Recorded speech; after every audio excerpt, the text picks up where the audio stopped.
Fechou então, pessoal. A aula já está gravando. Vamos começar então nossa aula. Deixa eu pegar aqui. Então, como a gente já tinha conversado, não esqueçam de usar a hashtag A Distância Importa. Tá? Principalmente no Facebook, vamos aí cruzar os dedos para que dê certo e alguém dessa turma consiga ganhar aí a promoção dessa campanha que está rolando. Vamos lá então, pessoal. Vamos, tópico, unidade 2, tópico 6, dá continuidade então aos nossos estudos da unidade 2. Tópico 6, pessoal, vai falar sobre 6 e 7, fala sobre remuneração, tá? Então, na questão de remuneração, a gente entra ali na parte do processo de manutenção, né, no processo de manter dos 5 processos que a gente estudou, deixa eu pegar aqui na apostila, dos 5 processos que a gente estudou lá na unidade 1, então a gente tem o processo de provisão, né, ou de agregar, que é aquele do recrutamento e seleção. Nós temos o de aplicação, que é sobre desenho de cargos, análise de descrição, avaliação de desempenho, que esse vamos estudar na unidade 3. Temos o processo de manutenção, que é o processo de recompensa, que é dado através de remuneração, benefícios e qualidade de vida no trabalho. Processo de desenvolvimento de pessoas, que é a parte do treinamento, que nós estudamos no início dessa unidade 2. E temos o processo de monitoração, que é a questão do banco de dados, sistema de controle, sistemas de informações que a gente pode estar utilizando. Então, falando de sistema de manutenção, a gente fala de remuneração, certo? Então, quando a gente fala dessa parte de sistema de remuneração, existem alguns tipos de remuneração. O primeiro que a gente vai estudar aqui no tópico 6 é a remuneração tradicional, tá? Então, a remuneração tradicional é aquela que todo mundo tem, porque é a básica, que é o valor, né? O que a gente recebe de acordo com a nossa função. Então, é aquilo que vem quando a gente é registrado, vai lá na nossa carteira de trabalho, né? Então, o valor do nosso pagamento. Então, essa remuneração tradicional, ela é a comum, né? Diferente das outras remunerações que a gente vai estar estudando, como que elas acabam ocorrendo, tá? Aí, aqui nesse primeiro slide, então... Ai, eu acho que saiu de novo. Arma aí, meu slide saiu. Voltou.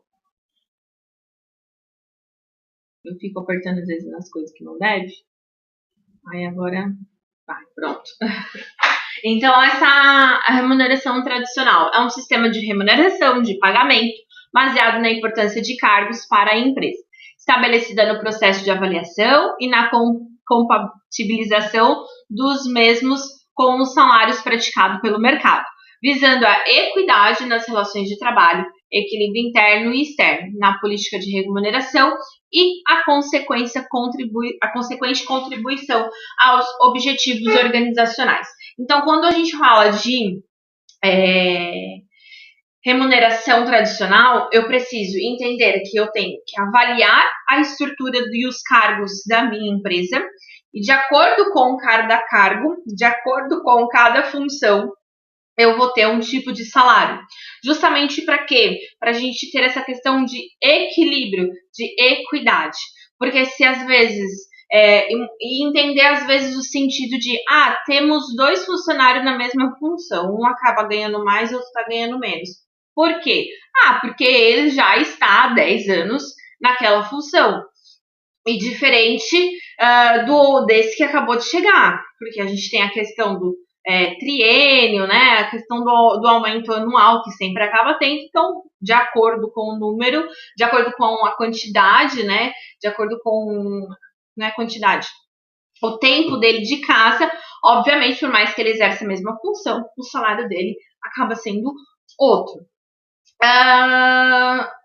Então, a gente dentro dessa remuneração tradicional tem alguns objetivos, né? Por que fazer a remuneração tradicional? Como fazer a remuneração tradicional? Qual é a vantagem? Enfim, primeiro a gente tem um dos objetivos, que é praticar a equidade, né? Praticar essa questão da igualdade, não ter essa desproporção de salários, às vezes, muito grandes, né?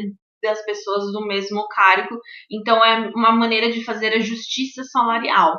O equilíbrio salarial com relação ao mercado interno, na minha empresa, com o que acontece no mercado externo também é fundamental. Por isso também que existe a questão do piso salarial, né? Então, o piso salarial muitas vezes ajuda a gente criar esse equilíbrio do salário com o mercado externo.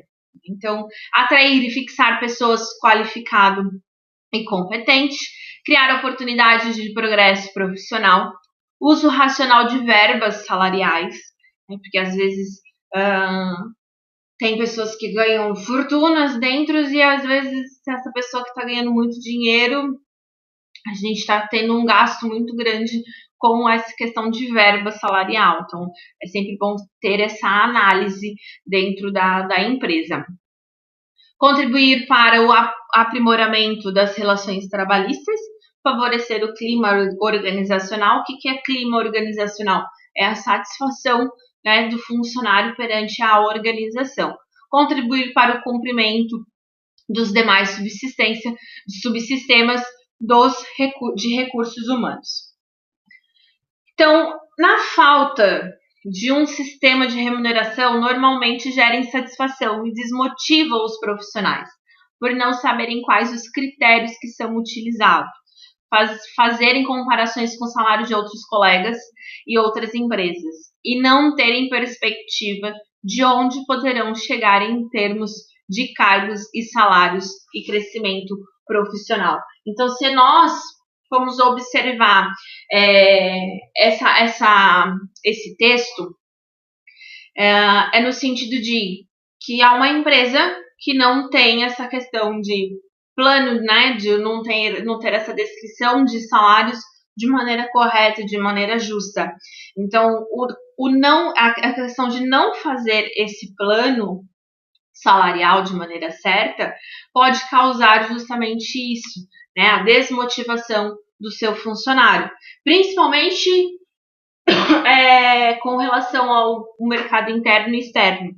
O que às vezes tem uma única empresa que ainda só fica lá naquele salário e não acaba não atualizando, não tá lá no piso, mas as outras sempre estão oferecendo um pouco a mais do piso e acaba atraindo, e a nossa empresa acaba não fazendo isso. Então tem que ter cuidado, né, na hora de ter essa questão do sistema de remuneração, fazer um plano de remuneração muito bem feito para não ter esse problema de desmotivação.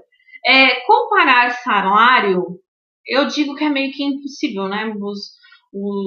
Tem muito colaborador que sempre é mais parceiro de um do que do outro e acaba fazendo essa comparação de salário. É normal isso acontecer. Quando tem pessoas próximas dentro do ambiente de trabalho. E aí, quando vê que tá fazendo a mesma coisa, sempre ganhou a mesma coisa e do nada ele ganhou mais. Então, por que ele ganhou mais? Aí não tem uma justificativa e isso acaba desmotivando. Então, por isso a gente tem que ter esse cuidado dessa oscilação de pagamentos diversos, diferentes, sendo para o mesmo nível hierárquico, enfim. A gente tem que ter esse cuidado. Vantagens, né, do sistema de remuneração tradicional. Definição clara das principais atribuições, responsabilidades do colaborador e especificação de cada cargo.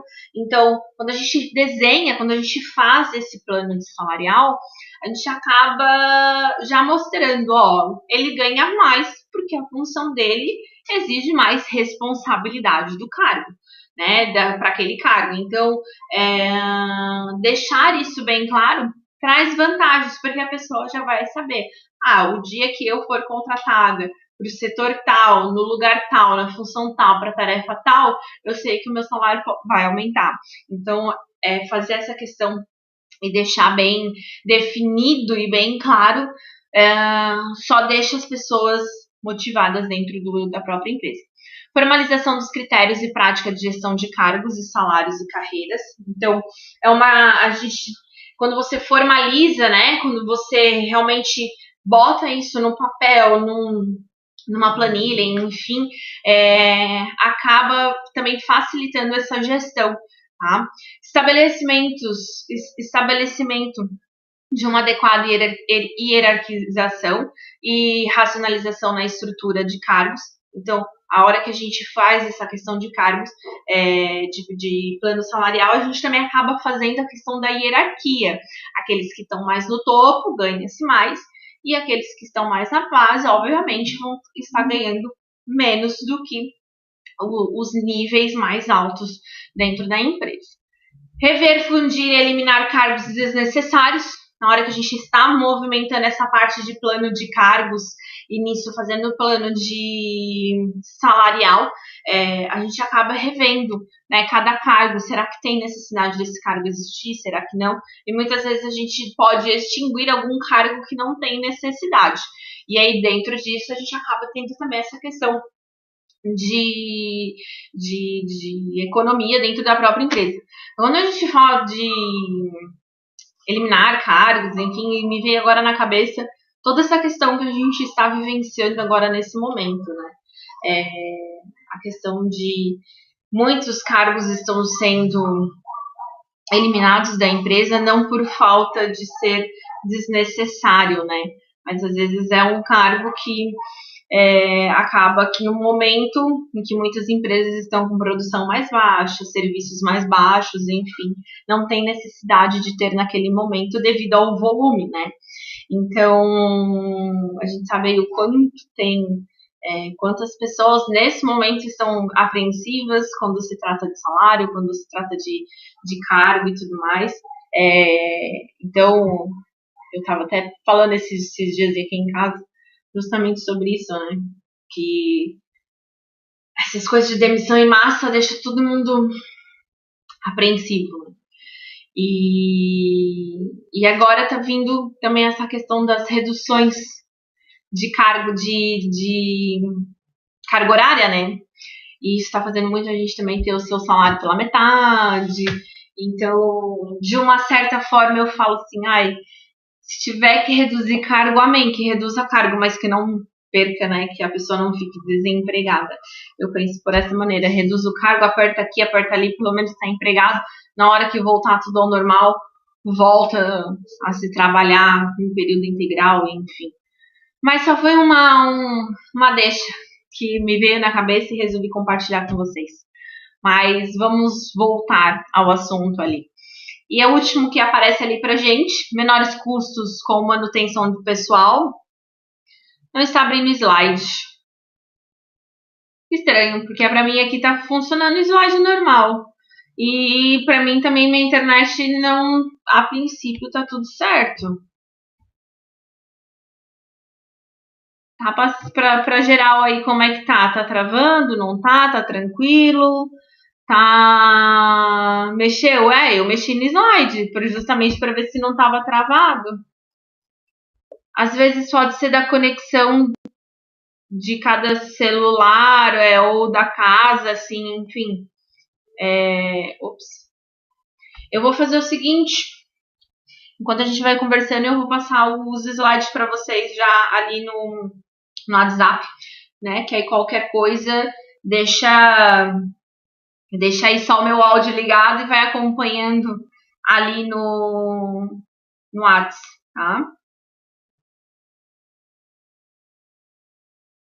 Deixa eu pegar aqui.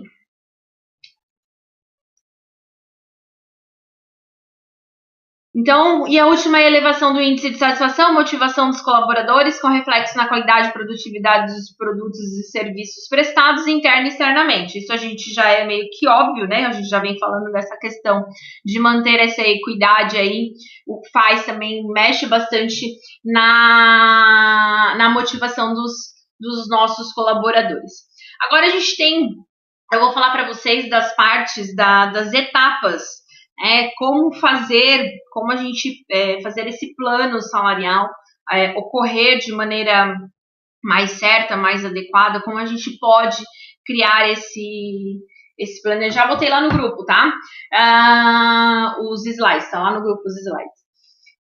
Então, a primeira etapa que a gente tem para poder começar a fazer, mexer nessa questão salarial, entender como que está a minha empresa, padronizar, né, fazer esse plano salarial da minha empresa de uma maneira certa, de uma maneira que seja justa para todas, é pelo diagnóstico preliminar, tá? Então, ele coloca ali para gente que visa identificar e levantar informações, a estrutura atual de cargos e salários, seu quadro de lotação, sua estrutura hierárquica e organizacional, suas políticas de recursos humanos e políticas de negócio, a fim de dimensionar o projeto de sistema de remuneração. Então, quando a gente vai diagnosticar, é justamente isso: identificar quais são os cargos, quais são os salários que cada cargo, cada função ganha, entender a estrutura hierárquica, compreender se essa questão de hierarquia também está certa com relação à proporção de salário, né? E identificar também como que é a minha política de recursos humanos.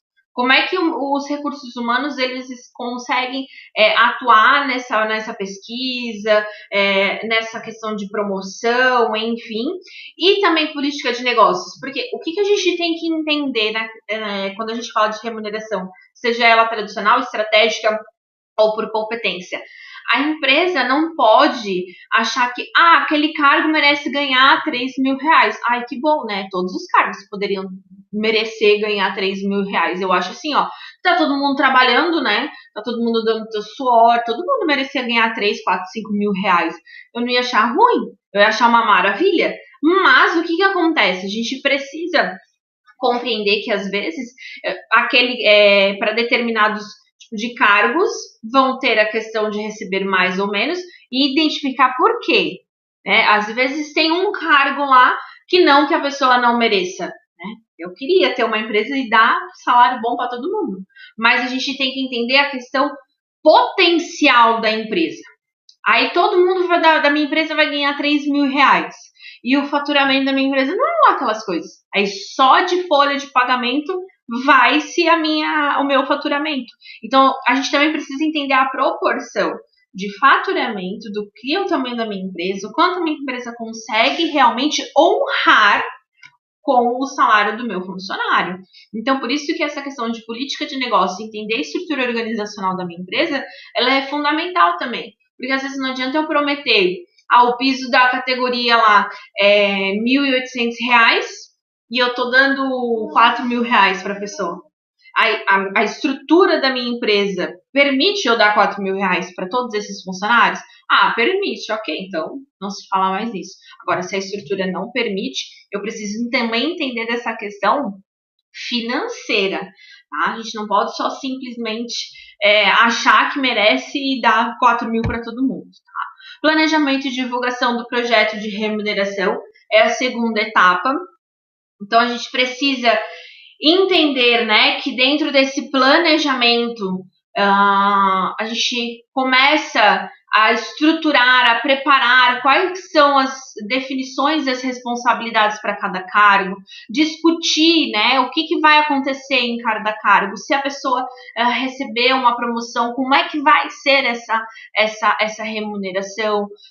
Aí depois desse planejamento aprovado, aí a gente divulga esse planejamento. Então, a hora que a gente vai divulgar, pode ser por meio de palestras, pode ser por meio de vídeo, pode ser por meio de materiais impressos, enfim, a gente divulga para a empresa como vai ser esse plano salarial. Análise de descrição de cargos, isso é fundamental quando a gente vai começar a trabalhar essa parte do salário, principalmente. Então, se definir um cargo e identificar, né, o que é tarefa, o que é função, o que é cargo para aquela situação, né? Tarefa é o trabalho que se deve realizar em determinado tempo. Função, conjunto de tarefas com a mesma finalidade.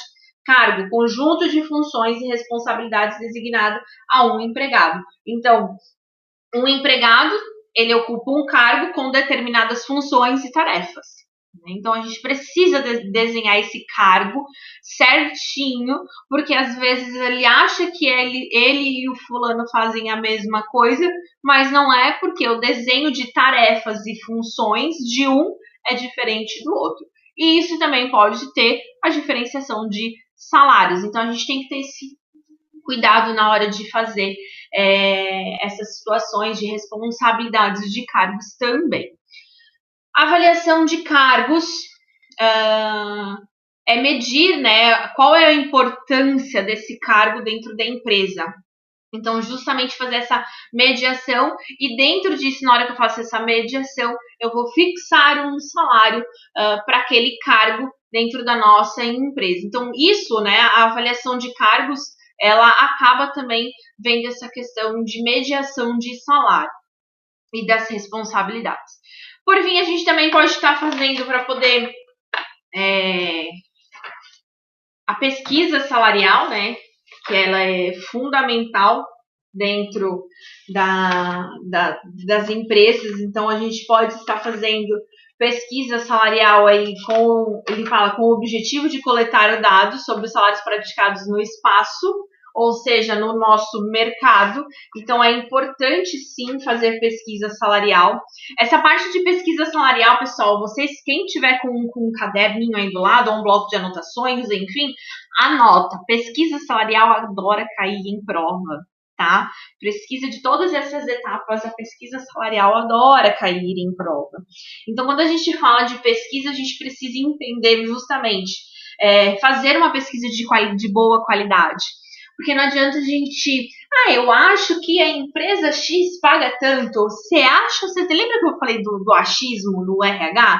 Não pode ter achismo. A gente precisa de dados, a gente precisa entender o que é realmente cada um. Então, dentro da pesquisa de salarial, a gente determinar critérios do que nós vamos observar dentro do mercado, para a gente identificar esses valores que são praticados de formas diferentes. Então, adotar critérios. Como é que nós vamos coletar esses dados, né? Nós precisamos tabular eles, botar em tabelas, criar um arquivo lá no Excel com a pesquisa salarial do mercado, identificar quanto que ele ganha na empresa X, Y, Z naquela mesma função, para a gente saber se está dentro do padrão. E venhamos, gente, isso não é muito difícil de ficar sabendo.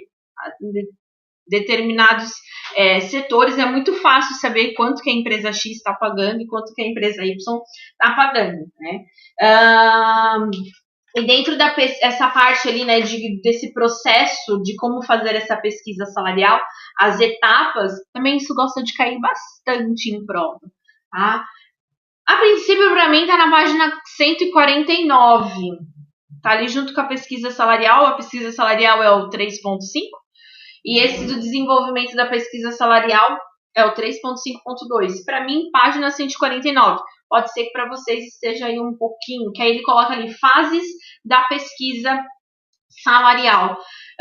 Então, quais são as fases dessa pesquisa? Seleção dos cargos a serem pesquisados. Então, o que eu vou pesquisar no mercado? Quais são os cargos?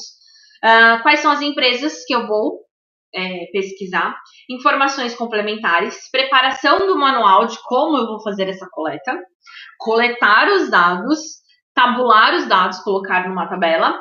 Analisar os resultados e as recomendações. E aí, por fim, fazer um relatório.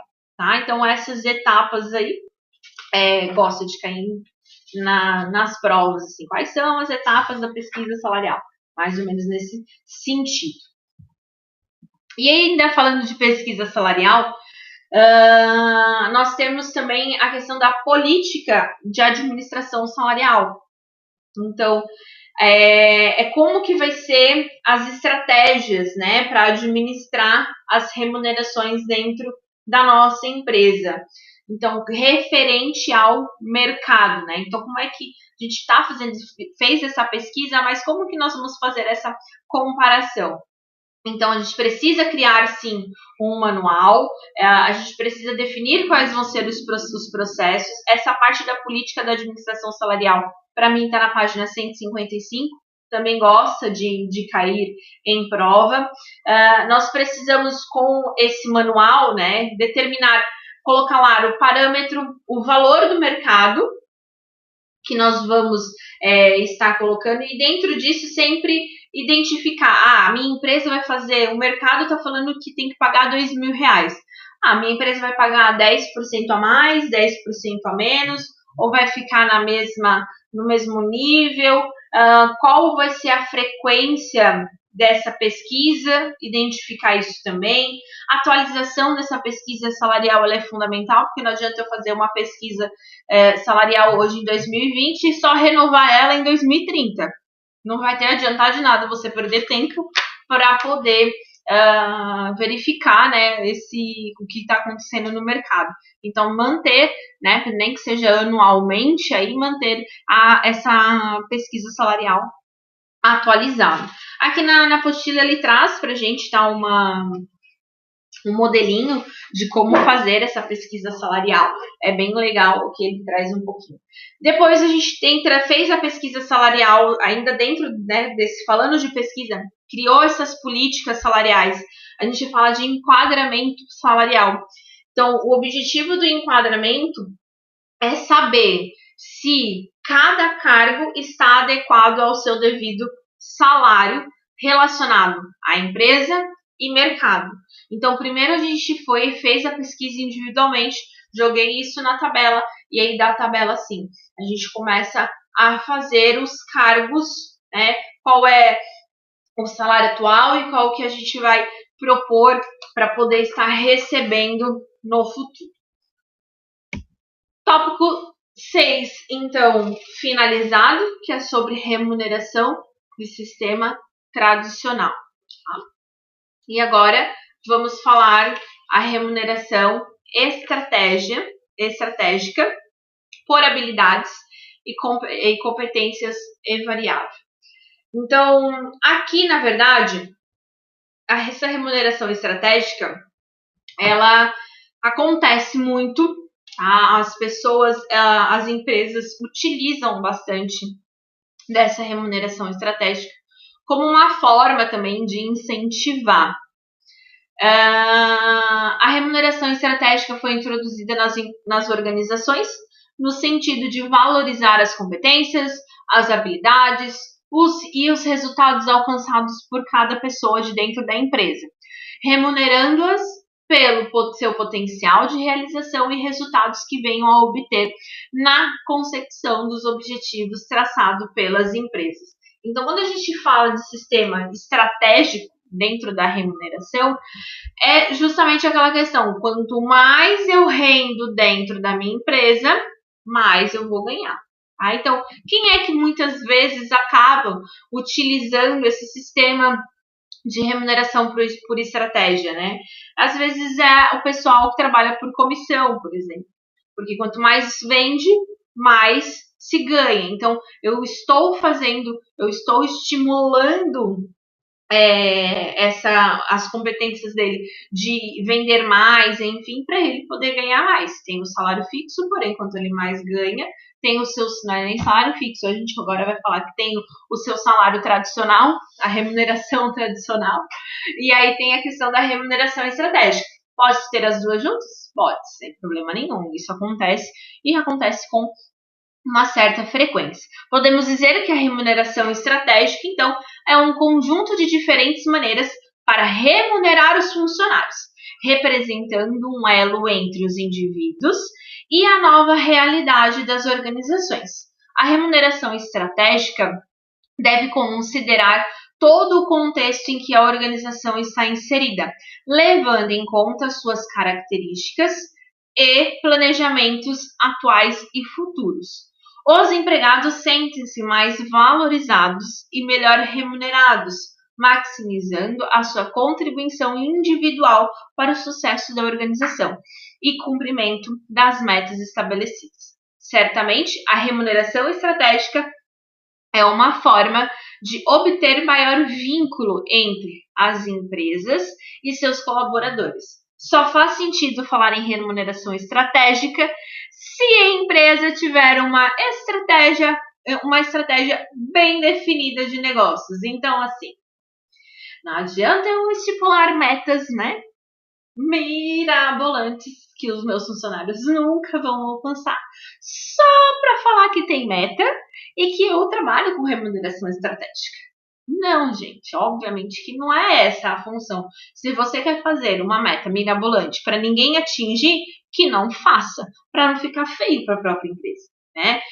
Então, e outra, é a mesma coisa que eu falei no sistema tradicional.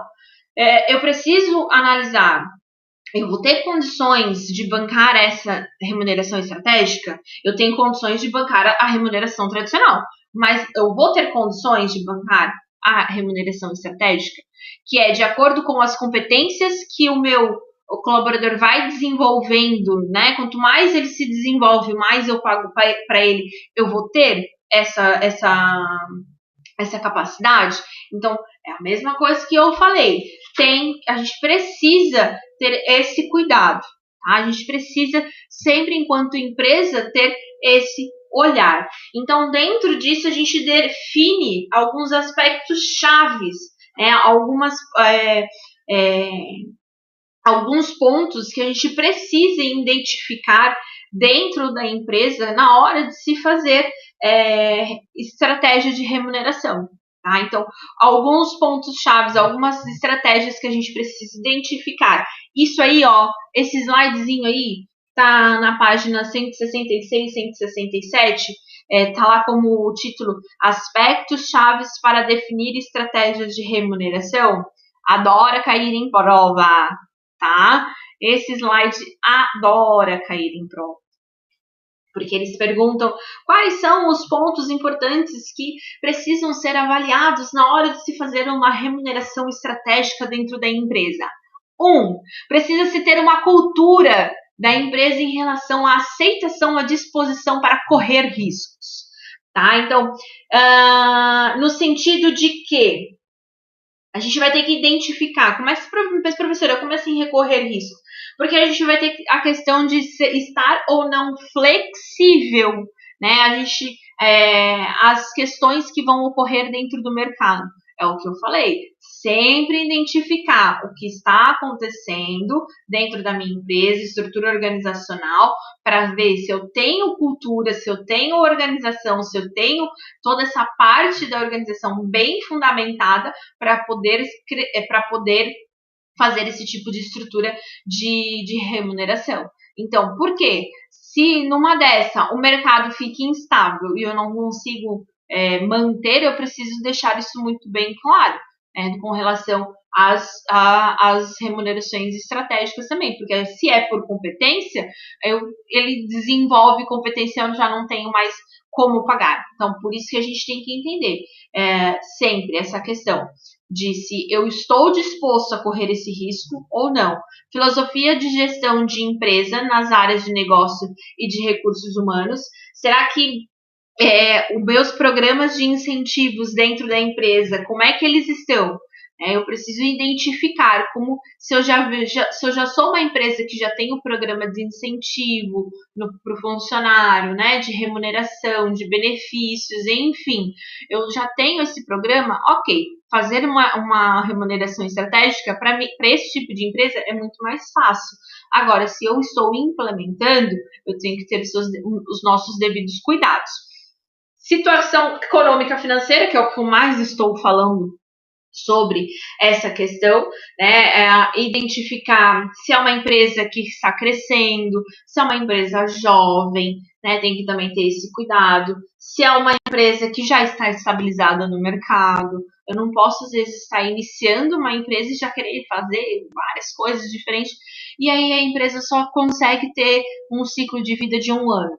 Não deu certo. E aí, não deu certo porque muitas vezes a gente sabe que o início da empresa não se pode ter grandes gastos, né? Tem que cuidar nessa questão das despesas e tudo mais. E aí já vai querer ficar inventando modo.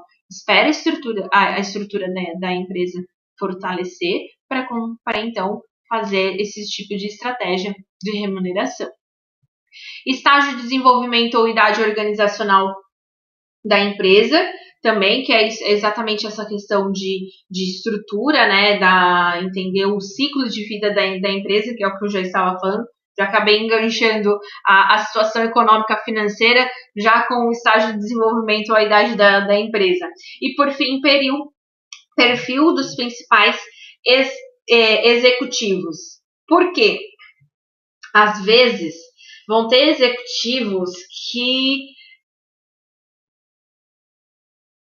do jeito que tá bom, não vamos mexer, né? Então, para se ter esse tipo de estratégia dentro da empresa, precisa ter executivos, donos de empresas, diretores com cabeça que pensa nessa questão do crescimento, né? Que são visionários, que pensam nessa questão do futuro, que até mesmo estimulem essa questão dos seus próprios funcionários se desenvolverem cada vez mais. Então, é fundamental.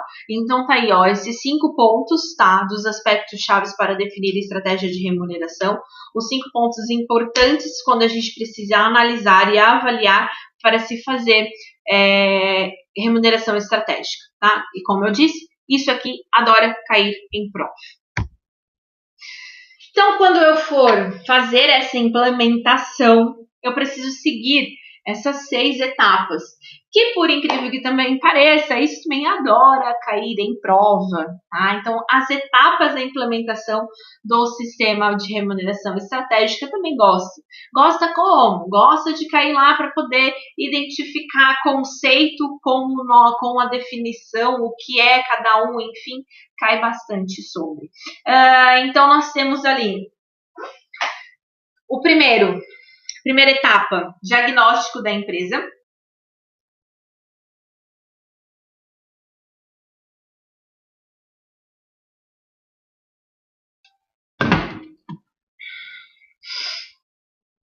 Diagnóstico da empresa. Primeiro, identificar pontos fortes e pontos fracos da organização. Só um pouquinho que a minha porta abriu aqui.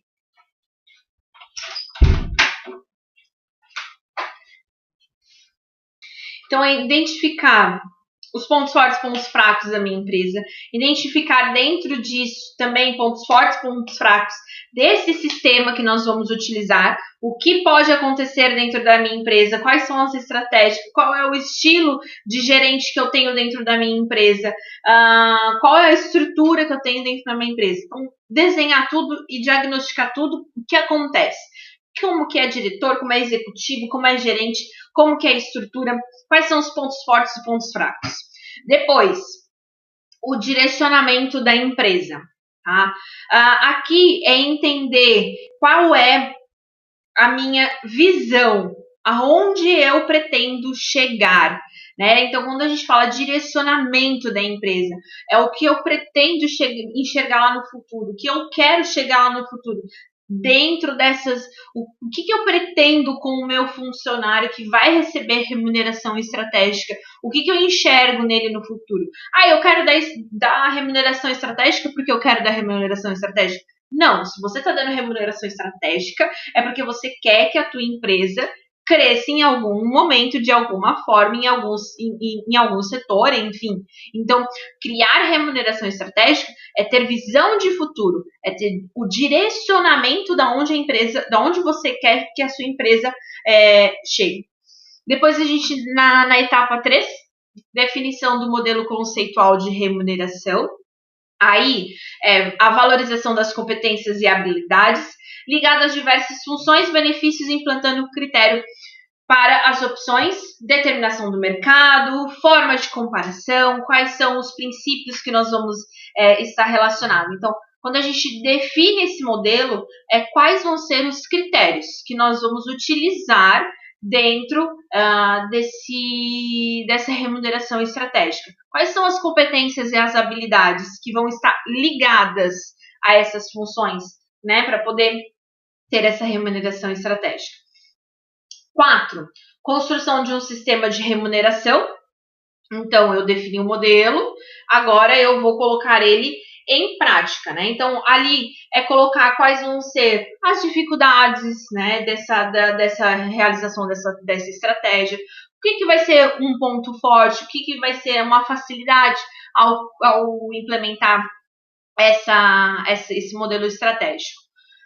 Depois, no 5, de fato, eu vou implementar. Então, eu fiz todo o desenho primeiro, fiz todo o diagnóstico, defini, fiz esse modelo, construí como é que vai ser, e aí eu vou colocar ele em prática. Então, a implementação do sistema estratégico nada mais é do que passar tudo para todos os cargos líderes, enfim, fazer treinamento se for necessário, tudo mostrando qual que é, como vai ser essa implementação. E sexta etapa e última etapa, garantia da evolução contínua desse sistema.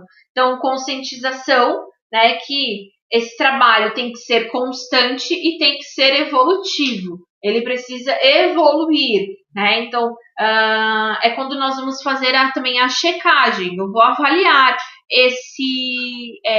a evolução desse sistema, se realmente está dando certo, se eu estou chegando lá naquele ponto da visão, lá do direcionamento da empresa, se eu estou atingindo esses objetivos de fato ou não. E aí depois, né, que a gente criou, fez todas essas questões de remuneração estratégica e identificou, a gente vai para remuneração variável, tá? Página 174, mais ou menos, tá? Para mim é página 74. 174. Remuneração variável, então, tem base nos resultados alcançados. Ele então pensa que a remuneração variável, ela pensa como o indivíduo, tá? Ela vai enxergar a análise do indivíduo, vai remunerar o indivíduo de acordo com o teu desempenho. Então, ela vai reconhecer o indivíduo, o colaborador, de acordo com o desempenho dele. Então, é variável porque às vezes pode ser que não seja igual todos os meses. Então, quanto mais eu me desenvolvo, mais eu vou ganhar. Porém, se eu me desenvolver menos, eu vou acabar ganhando menos. Eu tenho o meu salário fixo bonitinho. Participação dos lucros. Isso mesmo. PPLR. Participação dos lucros. Também tem disso. A gente entra como variável. Tá? Remuneração variável também entra as comissões, de fato, né? Porque tem hora que vocês vendem menos, tem hora que se vende mais, e aí acaba que tem essa oscilação. Né? Então, a remuneração variável, ela vem, na verdade, com o objetivo de estabelecer vínculo do desempenho com a recompensa. Quanto melhor eu me desempenhar dentro desse meu cargo, quanto mais eu atingir minhas metas, mais eu tenho recompensa. Né? Então, é uma prática que a gente já identifica isso como que dá certo, né? A remuneração variável.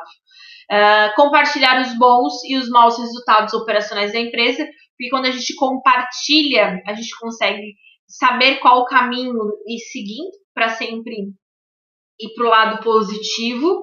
Transformar custo fixo em custo variável. Então, vai variar de acordo com o volume, de acordo com o meu volume de produção, ele vai variando, né? O quanto eu produzo mais, eu me desempenho mais, eu ganho mais. Então, se eu faço isso menos, ganho menos. A remuneração variável, ele coloca que é o caminho em que todos crescem, né? Porque eu vou produzindo mais, eu vou ganhando mais, e assim faz. Dentro do Angel, dentro do livro, ele fala sobre a questão das participações de lucro, tá? Ele até coloca como fazer essa questão de participação de lucro, como implementar, né? Como todas as outras remunerações que a gente vem falando, eu preciso sempre ter uma estratégia clara, né? Deixar sempre claro e as minhas metas claras para o meu colaborador. Eu preciso também identificar as diferentes funções que vão estar praticando, enfim, a gente precisa, e também ter a questão de separar o que é fixo e o que é variável, né? O que é o meu salário fixo e o que é o meu salário variável. Então, o teu fixo é ganhar R$1.000. Porém, se você, né, tua comissão, quanto mais você trabalha, tu pode chegar a ganhar R$3.000. Então, precisa também ter essa avaliação contínua, né, para saber se realmente está seguindo esses parâmetros e tudo mais.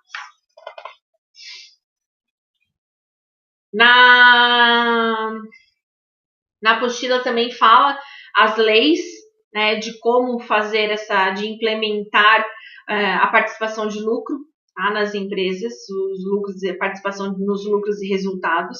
Isso também tem na apostila de como fazer um modelo, enfim. Unidade 3.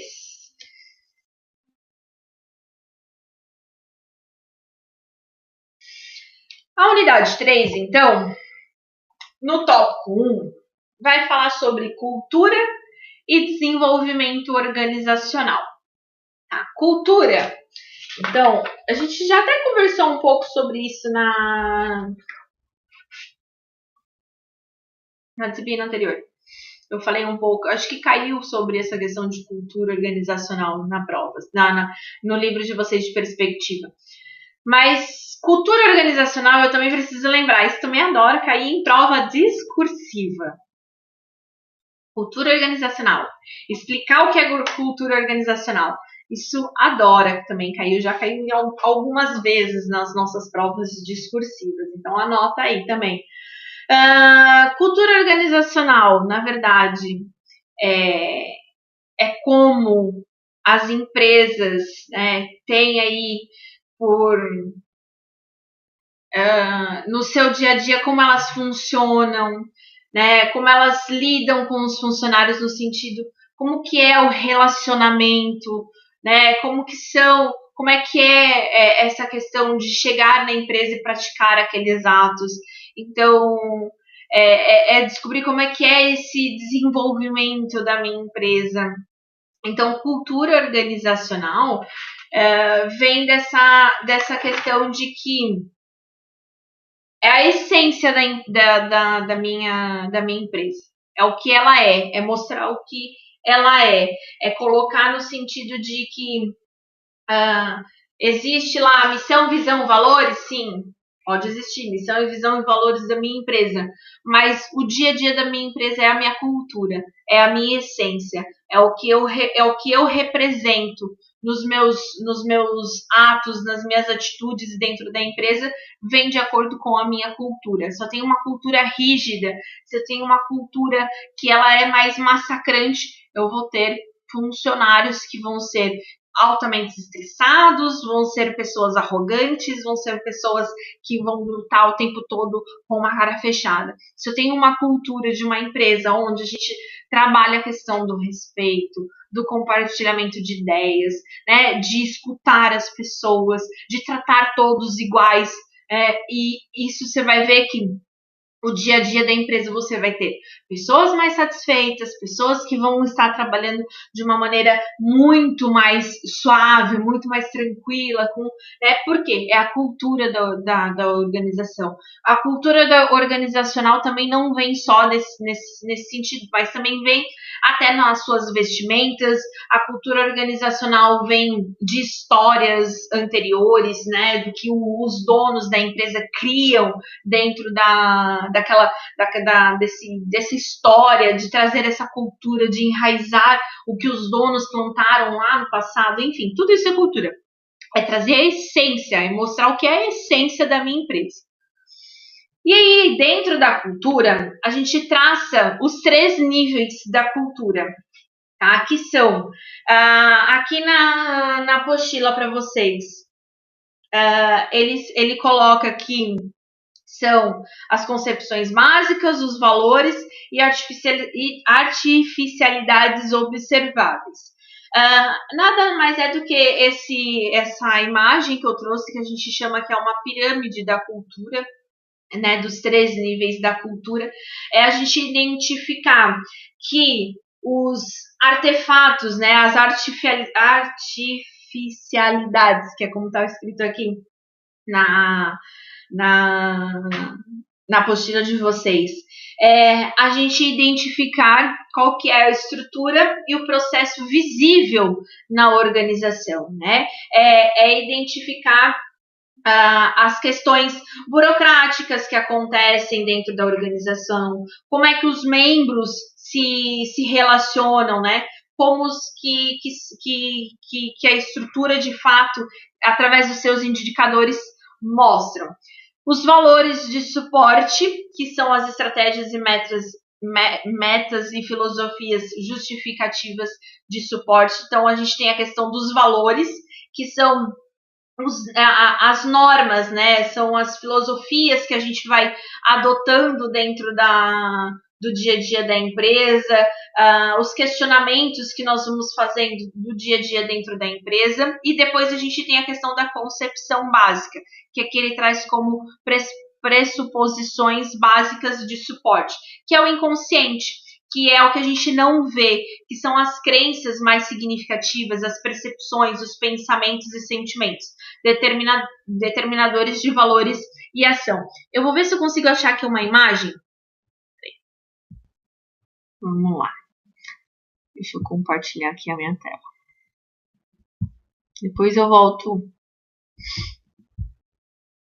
os slides. Espera aí.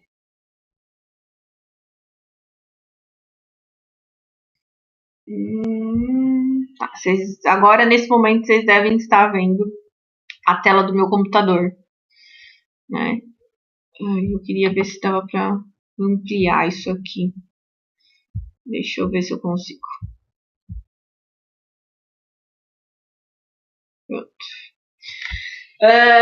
Essa mesma pirâmide que eu estava falando, né, que a gente tem lá a ponta da pirâmide, essa questão da artificialidade, a questão dos artefatos e dos comportamentos que são observáveis. Então, ou seja, o topo dessa pirâmide é o que a gente vê dentro da cultura organizacional. Justamente é o que a gente identifica olhando a maneira como as pessoas se tratam, enfim, ou como elas se comportam, às vezes até nas vestimentas. Se a gente for observar, eu vou trazer novamente esse exemplo que eu dei na disciplina passada.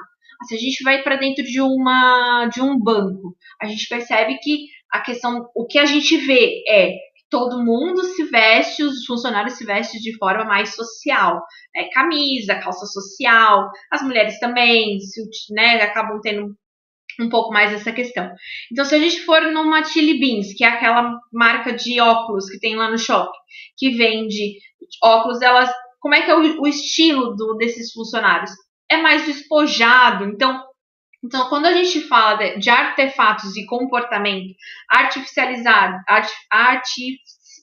esse nome da apostila me complica.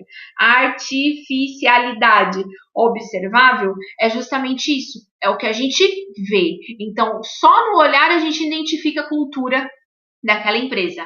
Depois, a questão dos valores, entra a questão das normas, das ideologias, né, das filosofias que a gente trata dentro da empresa. Então, é o que se diz, tá? Então, essa questão do que eu coloco dentro das normas é como a pessoa tem que se comportar.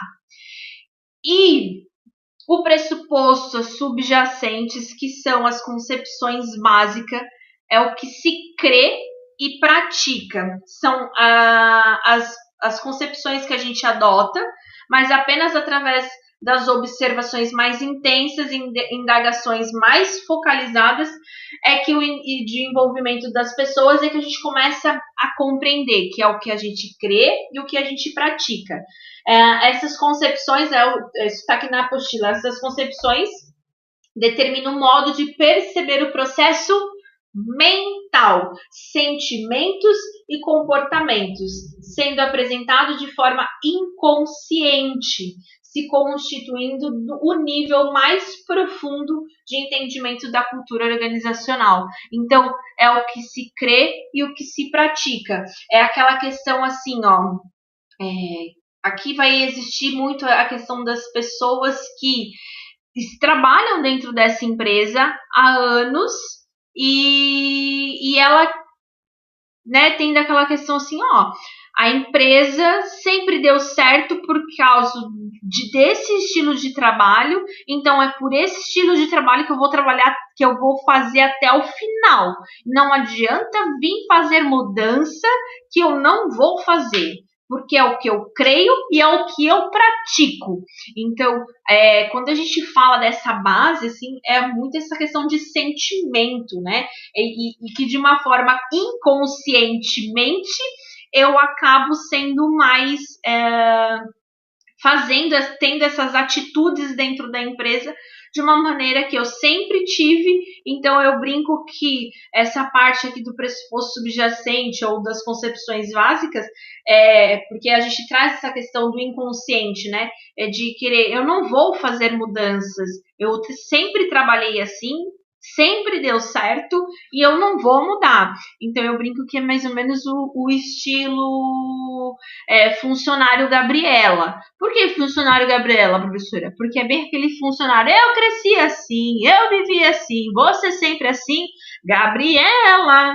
Então é a síndrome da Gabriela, porque eu nunca não vou precisar mudar, porque eu creio e eu pratico do que eu creio, tá? Então é o que acontece mais ou menos nesse quadro aqui. Deixa eu voltar.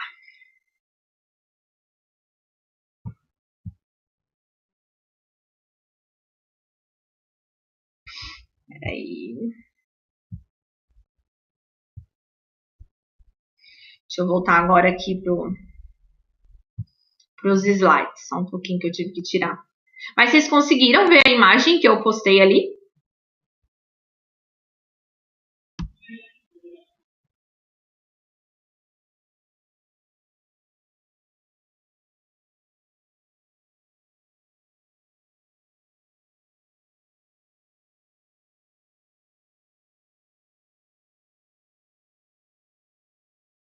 Depois eu copio essa imagem e coloco ali para vocês poderem depois analisar melhor.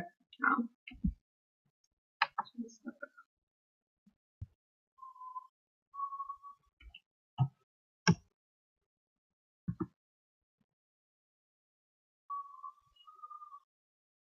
Ó, eu até tô enviando, não sei se vai, mas eu enviei ali pelo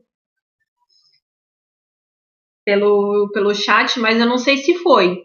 Eu copiei e colei, mas depois eu copio e colo ali no. Foi aí? Ah, legal. Aí depois, quem quiser ver melhor, tá bom. Aqui. E vamos ver se vai dar certo aqui.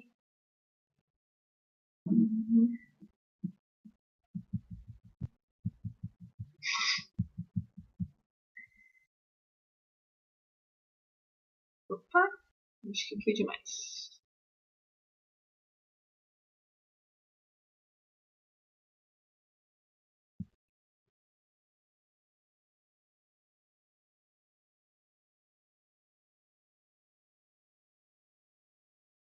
Opa, opa.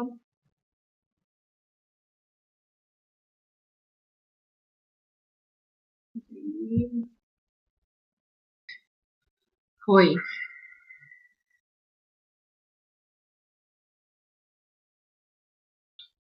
Voltou aqui.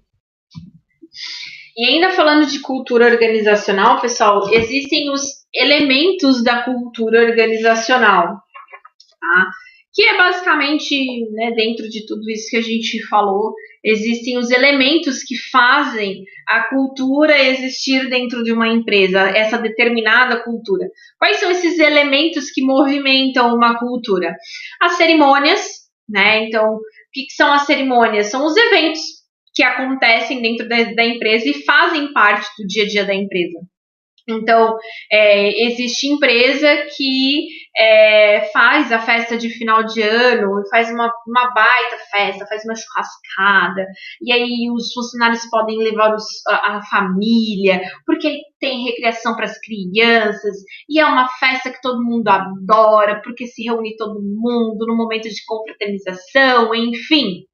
Isso é uma cultura, se faz para a prática ter todo final de ano essa festa. E às vezes quando fala que o ano X não vai ter, e aí todo mundo fica triste, né? Porque não teve a festa de 1º de maio, não teve a festa do Natal, enfim. Então isso faz parte também da cultura. Cultura também pode ser através de um símbolo, né? O padrão de vestimenta, por exemplo, né, pode se tornar uma cultura, como a gente já estava falando de padrão de vestimenta, então é uma cultura. O valor, né, a essência da filosofia da empresa, o direcionamento, né, a questão de já identificar por ser uma empresa onde se tem a cultura de que todos têm um atendimento maravilhoso, te tratam com um sorriso no rosto, enfim, cultura da empresa. Normas, que são através das regras escritas, né, o comportamento correto da empresa. Os ritos, né, que são os rituais, as ações praticadas, né, e perseguidas com relação às crenças, né, os planejamentos. Então, são os procedimentos para a introdução de um novo empregado, por exemplo, né?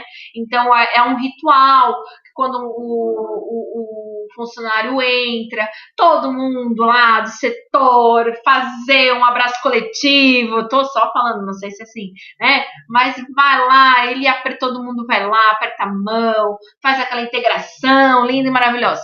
Um ritual que pode acontecer dentro da empresa. Os tabus, as proibições, né?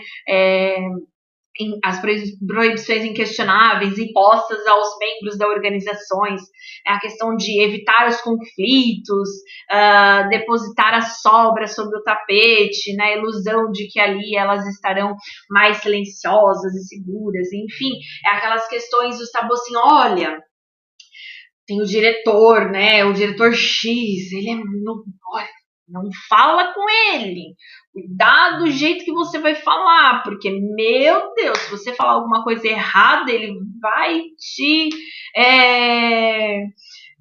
descascar por tudo. E no fim é só uma pessoa que tem uma fisionomia mais séria, que não é nada disso, mas se criou um tabu de que ele é daquela maneira. Os mitos, né, que são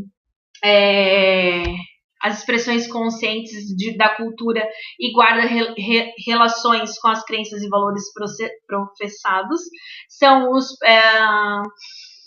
eu falo assim, que mito, eu nem vou usar o exemplo que tá aí, mas às vezes tem figuras mitos dentro da própria empresa, né?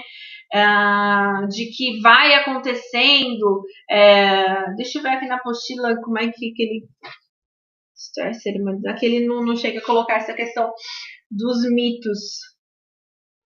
Coloca. São os mitos no sentido de narrar algum evento que aconteceu, né, e sustentar aquela narração durante anos. Porque lá em 1900 e bolinha, quando a empresa faliu pela primeira vez, e ficar alimentando essa história pro resto da vida. Também a gente pode trazer dentro da cultura das empresas as questões dos heróis, né, que são as figuras, os ícones que a gente tem e traça dentro da empresa, como aquele dono da empresa que esteve lá o tempo todo, né, que ele virou um mito na empresa, quer dizer, um herói dentro da empresa, enfim. E aí depois a gente fala do desenvolvimento organizacional. Desenvolvimento organizacional, então, é conceituado como uma resposta à mudança, uma complexa estratégia educacional que tem por finalidade mudar crenças, atitudes, valores e a estrutura da empresa, de modo que elas possam melhor se adaptar aos novos mercados, tecnologias e desafios e o próprio ritmo vertiginoso da mudança. Desenvolvimento organizacional objetiva aplicar o conhecimento da ciência do comportamento à moldagem dos processos de formação de grupos e das relações intergrupais, a fim de assegurar a eficácia da empresa. Então, se a gente for falar de desenvolvimento organizacional, é fazer que dentro da cultura organizacional a gente possa crescer, se desenvolver, melhorar as atitudes da minha empresa. Então, é fazer com que minha empresa seja mais eficiente e mais eficaz. Fazer as coisas direito e fazer bem as coisas e fazer as coisas de modo certo. Porque não adianta eu fazer as coisas no sentido com menos tempo, né, para fazer a minha função em menos tempo e fazer tudo errado. Então, eu preciso fazer em menos tempo, mas eu preciso fazer as coisas corretas, eu preciso fazer as coisas da maneira certa. Então, eu preciso ser eficiente e preciso ser eficaz. Então, quando eu consigo atrelar essas duas situações, eu estou fazendo um desenvolvimento organizacional. Eu estou melhorando, né, o dia a dia da minha empresa, o comportamento da minha empresa. Eu estou melhorando os grupos da minha empresa. Eu estou melhorando a minha equipe. Eu estou desenvolvendo e trazendo mudanças de valores. O desenvolvimento só dá certo quando a gente traz mudanças. E essas mudanças são as mudanças organizacionais. Que aí, quando a gente fala de mudanças organizacionais, que vem desse desenvolvimento, né? Vem dessa mudança de crença e de valores da minha empresa, aí eu começo a identificar que para desenvolver eu preciso aplicar 5 disciplinas fundamentais. Primeiro, eu preciso entender que as mudanças precisam ser de domínio pessoal, aí eu preciso modificar o autoconhecimento.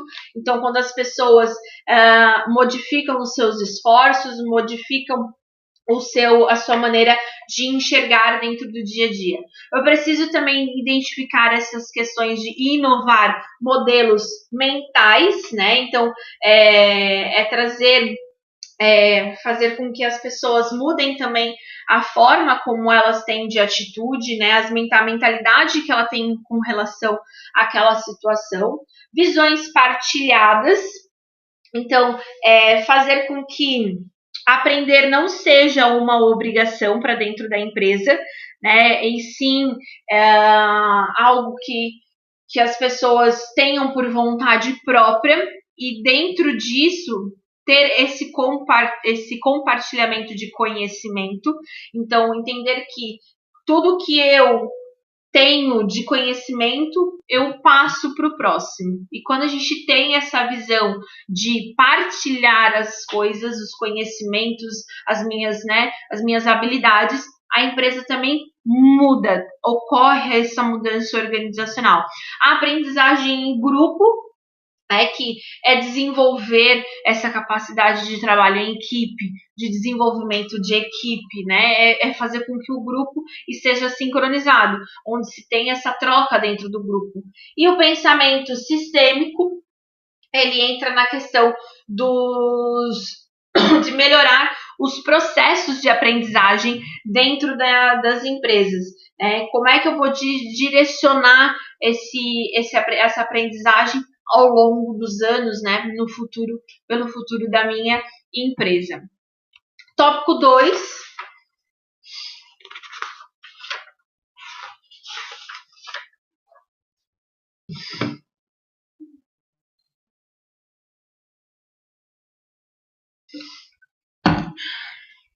Tópico 2, então, vamos falar sobre educação continuada.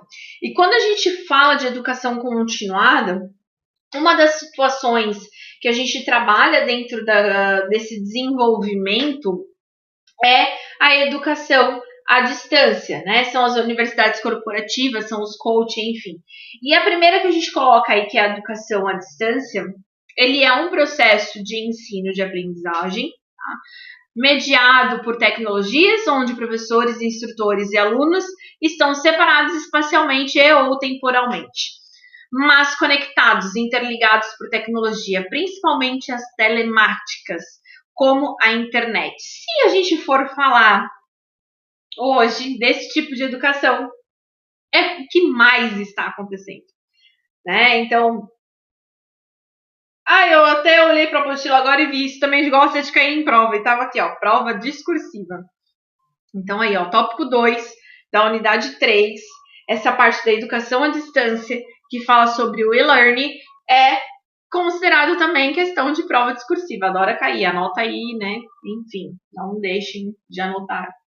Então, trazer essa questão da educação à distância, hoje a gente mais do que nunca, nós somos na área do EAD e hoje literalmente a gente está mais EAD do que nunca também.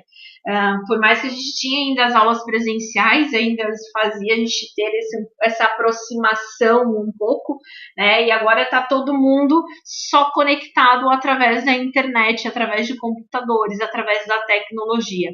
E isso dentro das corporações, agora mais do que nunca, eu acho que foi até com vocês que eu comentei, vem sendo cada vez mais forte. Então, estar relacionado através da educação via computador está se tornando muito comum dentro das empresas. Primeiro também, porque quando a gente tem essa educação à distância dentro da empresa, facilita a gente fazer certos tipos de treinamento para o nosso colaborador sem ele precisar sair de casa. Então, ou às vezes dentro da empresa, criar lá uns minutinhos, ele vai lá, assiste essa aula online ou via computador, ou deixar, eu lembro que quando nós tínhamos restaurante, a minha família teve um restaurante aqui em Criciúma que era uma franquia. E eles tinham, né, toda essa questão do online. A gente tinha essa questão de ter aulas via computador, né? Então a franquia disparava, quando mudava cardápio, por exemplo, disparava as aulas e através ali do computador a gente tinha esse aprendizado.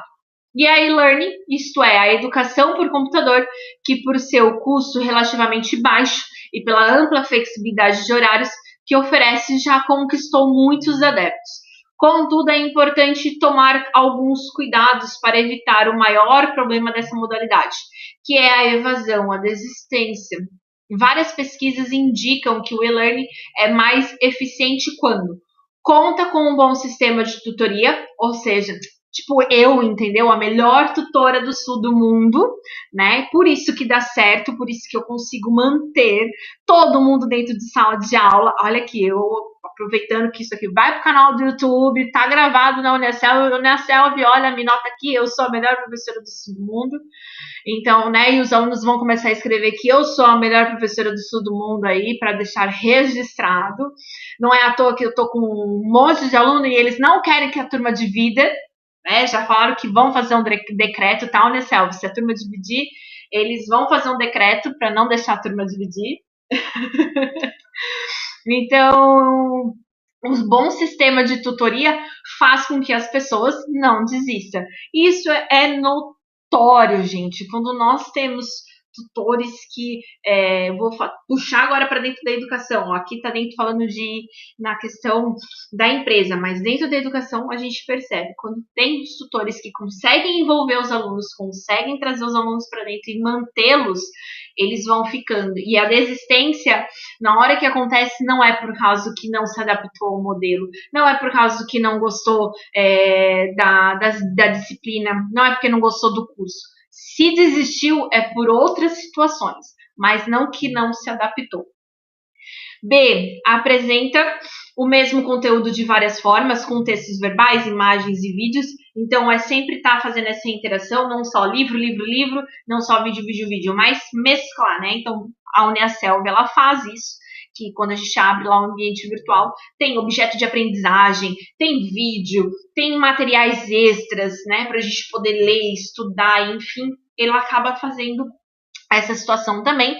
E C, oferece opções diversificadas para o aluno interagir com o conteúdo, os tutores e colegas. Certo?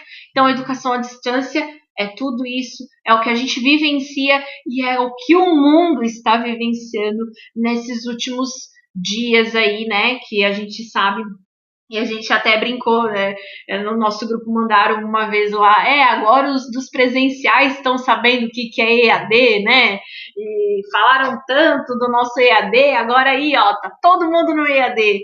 E EAD, gente, funciona, prova mais viva do que nunca que o mundo está passando. Funciona e funciona. Obviamente, precisa ter uma tutora linda e maravilhosa como eu para poder funcionar, tá? Mundo me nota, por favor. Quero mais seguidores aqui no meu YouTube, na hora que essa aula for lá pro YouTube, eu quero seguidores, quero muitos inscritos. Se você não se inscreveu no meu canal, depois vai se inscrever no meu canal, hein? Deixa um like, curte, faz um comentário, fala que eu sou a melhor professora de todo mundo. Continuando, então. Deixa eu parar de me gabar agora. Foca na aula, Nayara, porque se deixar, vai. Educação corporativa. Ai, gente, como eu adoro falar de educação corporativa. E uma pena, porque aqui tudo trava. Mas depois eu vou gravar uns vídeos, vou postar lá no canal, porque aí fica mais fácil de vocês assistirem. Que eu não sei mais onde eu achei aqueles vídeos, porque já tá salvo no meu computador. Mas quando a gente fala de educação corporativa, gente, é muito bacana quando as empresas conseguem fazer essa adaptação, tá? De treinamentos e desenvolvimento de pessoas através da aprendizagem. Então, a educação corporativa é algo novo, né, no sentido de fazer essa aprendizagem contínua de modo diferente, porque não é somente um treinamento, né? A gente tem o treinamento, mas a gente foca também no indivíduo, no colaborador. A gente tenta desenvolver ele através do aprendizado. Então, a gente desenvolve as pessoas que têm que melhorar, mas e com o foco de aprender fazendo. Então, eu ensino e, ao mesmo tempo, a gente já vai para a prática. Então, a educação corporativa, ela funciona muito. Pena que tem muitas empresas que não têm paciência para fazer educação corporativa. É uma pena, porque existem pessoas que têm dificuldade, sim, né? Então, a gente precisa ter esse cuidado. Eu vejo até mesmo, se a gente for trazer para o nosso dia a dia de educação, o quanto muitas pessoas têm dificuldade e a gente precisa identificar e ajudar nessa questão das capacidades, dos aprendizados de cada um, nessa questão do EAD, enfim. Mas o EAD também faz parte dessa educação corporativa. Ele até coloca que ele faz parte desse desenvolvimento, de capacitar, né, e cada colaborador da empresa. E outra situação também que eu gosto de falar, outra situação também que eu gosto bastante de falar, e tem um vídeo bem bacana, de universidade corporativa. As universidades corporativas, de uma certa forma, aí, elas vêm se desenvolvendo cada vez mais, vem existindo mais universidades corporativas. São, na verdade, empresas que fazem a sua própria escola. Então, empresas que criam esse setor no sentido de que, olha, a gente precisa desenvolver e treinar as pessoas. E a gente precisa fortalecer a nossa imagem cada vez mais através do treinamento e desenvolvimento. Então, se a gente faz bom treinamento, se a gente faz bom desenvolvimento, a imagem da nossa empresa cresce no mercado. Então, é dentro dessas universidades corporativas que algumas empresas acabaram crescendo e criando forças. Professora, tem exemplo? Tem. O McDonald's tem uma universidade corporativa muito legal mesmo, que e não só o McDonald's, mas tem outras também empresas que acabam fazendo essas universidades corporativas, literalmente universidade, gente. Um prédio lá com um monte de sala, que aí leva os colaboradores, os gerentes, enfim, e passam por todo um processo de aprendizagem, com aula, com prova, com tudo isso para poder desenvolver as competências, desenvolver todas as habilidades que a empresa quer que ele desenvolva no dia a dia. Então, ele passa aquele período em treinamento dentro dessa escola corporativa. Tá? Então, isso que ele fala é um investimento, como a gente já falou lá no treinamento, né? É um investimento, e não só, né? Mas tem muitas empresas também. Esse restaurante, essa franquia que a gente tinha, do nosso restaurante, ele tinha uma universidade corporativa EAD, né? Isso que eu estava comentando de como eles faziam, era uma universidade. Eles chamavam de universidade. A plataforma era universidade. Era Universidade Água Doce. Então, que era o nome do nosso restaurante, era Água Doce. Água Doce Cachaçaria. Então, era a Universidade Água Doce. E lá dentro, nossa, uma plataforma muito legal. Muito legal mesmo. Eles tinham todos esse desenvolvimento aí de tanto treinamento para barman, treinamento para cozinheira, treinamento para gerente, treinamento para garçom, com prova, com vídeo, com tudo. Era bem bacana. Universidade corporativa vale muito a pena ser feito. Coach. Coach, então, uma palavra que ultimamente a gente, né, vem escutando cada vez que todo mundo virou coach. Todo mundo é coach. Todo mundo. Existem coaches e coaches. Existem coaches maravilhosos que realmente estudaram, foram atrás e buscam essa questão de ser coach e levar essa palavra, né, de fato, a função do coach de uma maneira séria. Mas tem gente aí que faz coach, eu vou fazer um cursinho de coach ali para virar coach, porque todo mundo virou coach, eu também quero ser coach, porque acho lindo botar esse agora eu sou coach de emagrecimento, eu sou coach de relacionamento, eu sou coach de como me vestir bem, eu sou coach, porque tudo é coach. Tudo é coach, podem perceber. Se eu estiver mentindo, né? Mas o que acontece? No mundo corporativo, existir um coach, ele é uma figura que tem que, às vezes, existir em determinados estilos de empresa. Porque o coach, na verdade, ele vai além do que é o RH. Né? Então, ele vai acabar virando esse consultor, né? Ele até trabalha como um psicólogo especializado, né? Pode ser um psicólogo especializado.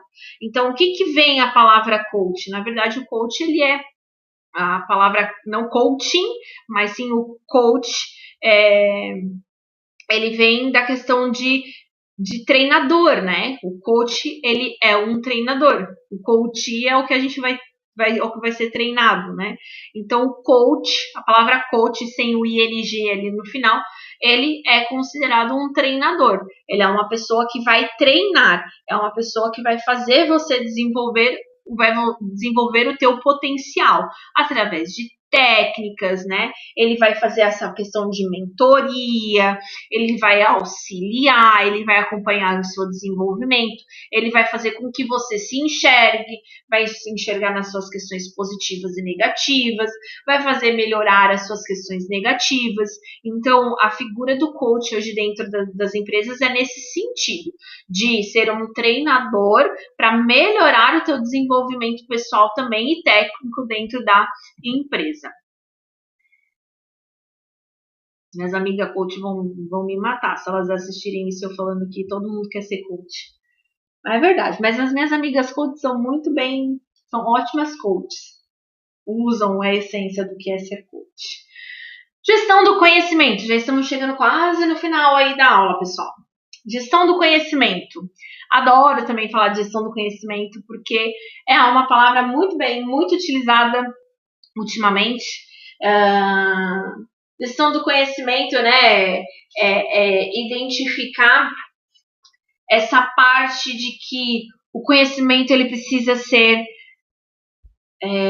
propagado, a gente não pode mais achar que o meu funcionário só está ali para ser parte da minha empresa. Não, ele é parte pensante, né? Então ele tem essa questão de ele traz o conhecimento dele para dentro da minha empresa, as informações que ele tem, o conhecimento que ele tem, ele traz para dentro da empresa.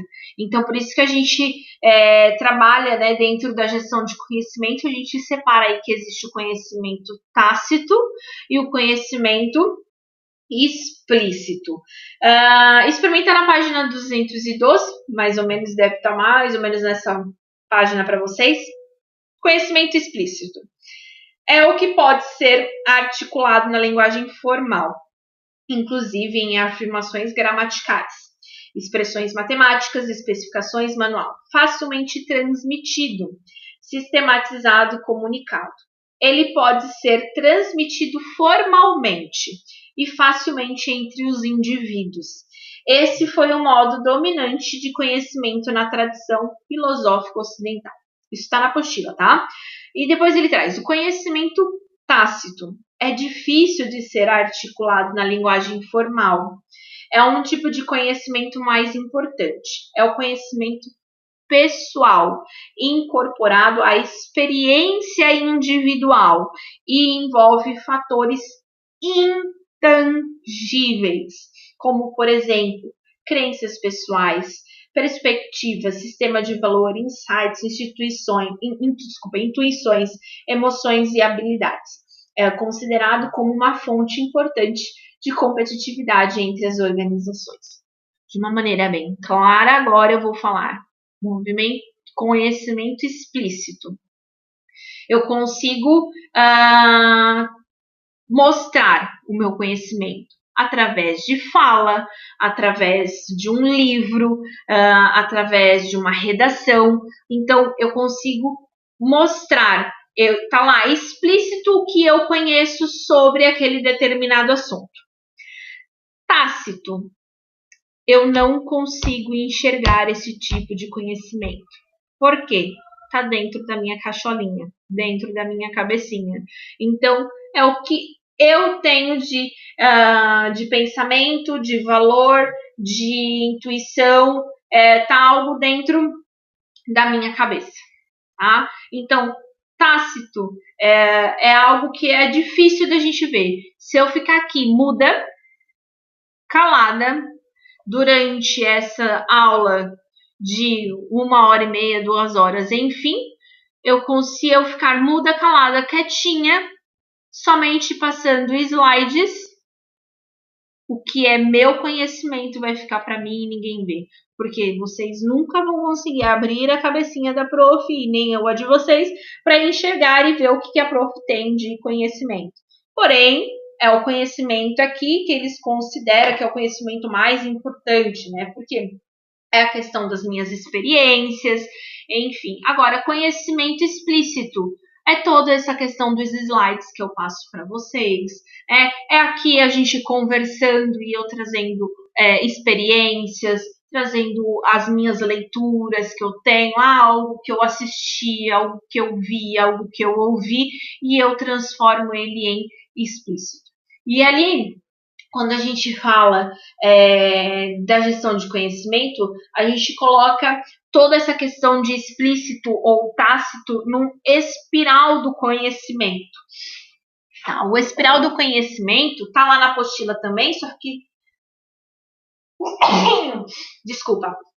Tá lá na apostila de vocês, com outro desenho, mas no mesmo sentido, tá? Que é para a gente conhecer quando há essa troca de conhecimento tácito e troca de conhecimento explícito. Quando a gente vai falar de conhecimento tático com a... Espera só, deixa eu ver o que está escrito aqui na apostila, para ver se está igual isso ali. Tá. Quando a gente tem dois conhecimento tático, eu estou escrevendo os meus textos e o meu parceiro também está escrevendo os textos deles e a gente faz essa troca de relatórios, né, de redações. Então, eu fiz lá um resumo da aula e a minha colega também fez um resumo da aula. Então, quando eu estou escrevendo, eu estou tornando desculpa, tô falando de explícito. Conhecimento tácito, o que está dentro da minha cabeça, e eu estou conversando com outra pessoa que também está trazendo conhecimento dela. Quando a gente tem duas pessoas que está trazendo conhecimento tácito, eu falo, ela fala, e a gente está trazendo os nossos sentimentos, as nossas habilidades, e conversando, eu estou fazendo uma socialização. Tá? Quando eu faço o conhecimento tácito para o conhecimento explícito, eu estou externalizando o que eu tenho. Então, por exemplo, quando eu estou ali fazendo a minha redação, eu estou tirando do tácito, que é da minha cabeça, pro explícito. Então, eu estou colocando ele dentro de uma redação, todo o meu conhecimento, estou externalizando. Agora, quando eu estou eu tenho o meu conhecimento explícito que eu estou passando para vocês e vocês estão adquirindo, ou seja, está vindo para a memória de vocês. Então a gente está numa questão de internalização. Vocês estão recebendo essa informação que está entrando na caixolinha de vocês, porque eu estou de uma maneira explícita, estou falando o conteúdo e vocês estão adquirindo esse conteúdo, memorizando, né? E dentro disso, o que vocês estão fazendo? Internalizando o conhecimento. Tá? E quando a gente faz a questão do explícito para o explícito, nós estamos fazendo a combinação. Ou seja, é fazer essas trocas de manuais, né? É fazer essas trocas de relatório, essas trocas de resumo que eu e a minha colega nós podemos fazer. Porque eu escrevi, fiz o meu relatório, a minha colega fez o relatório dela e a gente fez essa troca de material explícito, então nós fizemos uma combinação. Ainda falando de gestão do conhecimento, a apostila também traz que hoje em dia, né, as organizações cada vez mais elas vêm tomando esse olhar para a gestão do conhecimento no sentido de melhorar as estratégias. Tá? Então, a gestão do conhecimento é enxergar esse comportamento humano, né, esse conhecimento humano e fazer com que ela melhore as suas estratégias, melhore os seus dados, as informações, né, gerencie melhor o conhecimento das pessoas e aí isso acaba agregando valor para dentro da empresa. Tá? Então, quando a gente trabalha mais essa gestão do conhecimento, a gente acaba envolvendo essa questão de desenvolvimento intelectual dos nossos gestores, dos nossos colaboradores. E quando a gente trabalha a gestão do conhecimento, o processo vem gestão de competências. O que é gestão de competência? Eu preciso identificar que as competências geram resultados. Então, entender que eu preciso desenvolver o conhecimento dos meus colaboradores, eu preciso desenvolver as habilidades e eu preciso desenvolver as atitudes. Então, gerenciar essas competências é fundamental dentro da gestão de conhecimento. Outra situação é a gestão do capital intelectual. Então, quando a gente fala de capital intelectual, é justamente fazer essa soma, tá? Do conhecimento de todo mundo dentro da organização. Então, é entender que capital, né, que a questão, né, do que eu tenho de conhecimento, do que eu transmito de conhecimento de cabecinha para cabecinha, daí trago para minha organização, isso acaba fazendo com que a organização crie vantagem competitiva, porque as pessoas dentro da empresa adquirem conhecimento e transmitem conhecimento. né? Não são aqueles tipos de empresa que, ele estuda, ele faz faculdade, deixa o que ele está aprendendo para ele. Não vamos fazer essa troca. Não, capital intelectual é justamente pensar nisso, é identificar como o pensamento é o capital, o conhecimento é o capital mais importante dentro da empresa. E por fim, a gente tem ali a questão da aprendizagem organizacional. A aprendizagem organizacional, então, ele coloca como sendo o tema central, né, da gestão de conhecimento, justamente pelo sentido de que a gente só consegue fazer gestão de conhecimento quando a gente tem uma organização que entende que precisa aprender a aprender. Porque tem organização que não quer aprender a aprender, né? Tem empresas que é bem da síndrome da Gabriela, como eu falei. Eu cresci assim, vou ser sempre assim, serei sempre assim, não vou mudar, Gabriela, né? Então, não adianta a gente ficar nessa síndrome. Eu cresci assim, eu nasci assim, eu vou ser sempre assim, Gabriela, não adianta, gente. A aprendizagem organizacional é fundamental. É justamente entender que as pessoas precisam aprender. Então, e tem pessoas dentro da organização que não gostam de aprender ou que não querem aprender. E tem situações dentro de organizações que acham que aprender é só para os colaboradores da base. Eu, que sou o dono da empresa, não preciso aprender porque eu já sei, eu sou dono dessa empresa, para que eu vou aprender? Eu sou o dono desse patrimônio todo, não tenho motivo de querer aprender mais, eu tenho poder sobre tudo isso. Não, e não é assim quando a gente quer fazer aprendizagem organizacional. Quando a gente quer fazer desenvolvimento organizacional, todos da empresa. A mudança tem que vir por todos da empresa. Deixa eu ver se eu esqueci mais alguma coisa. Não, basicamente é isso. Chegamos no final da nossa aula. Dúvidas? Agora é a hora, se vocês quiserem abrir o áudio para falar alguma coisa, fiquem à vontade. Não sei, ou quiserem escrever ali alguma sugestão, enfim, fiquem à vontade para esse momento. Feedbacks, ou querem trazer, falar?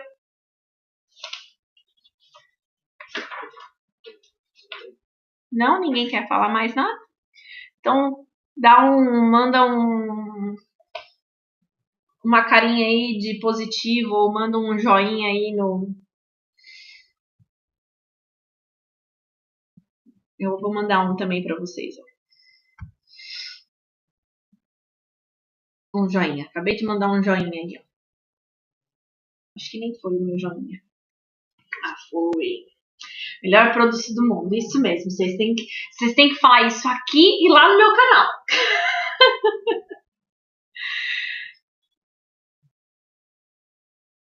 Meus queridos, ficou então para a próxima aula.